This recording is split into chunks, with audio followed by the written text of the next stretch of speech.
আরে কুত্তা কাফি বলে আপনারা মজা নেন, সেই ছেলেটার ইনকাম খেয়াল করছেন? সেই ছেলেটার ইনকাম এক মাসে প্রায় 40 লাখ টাকা, এবং এটা শুধুমাত্র ফেসবুক থেকে। তার হচ্ছে ইউটিউব চ্যানেল আছে, তার স্পন্সরশিপ আছে, তো সব মিলিয়ে 60-70 লাখ টাকা তো তার মাসিক ইনকাম। মূল কথা, আমরা যে ভুলটা করি সেটা হচ্ছে মানুষকে জাজ করি। মানুষকে জাজ, সে রোস্টের শিকার হচ্ছে, তারপরেও সে রোস্টের মতো পোস্ট করতেছে, নিজেকেও রোস্ট করতেছে। কারণ কি? টাকা। টাকা। আপনিও দিন শেষে যাকে নিয়ে কথা বলতেছেন, খারাপ কথা বলতেছেন, রোস্ট করতেছেন, আপনারও দিন শেষে টাকার প্রচুর দরকার। আপনিও টাকার জন্য যখন বলা হবে কন্টেন্ট মেক করো, আপনিও তৈরি করতে চাচ্ছেন, কিন্তু আপনি পারতেছেন না।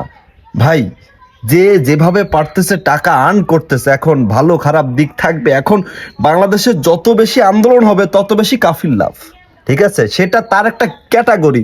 তো আপনিও যে কোনো একটা ক্যাটাগরি ধরে কাজ করেন, সফলতা আসবে। সফলতা আসতেই হবে, এটা আসবেই ভাই।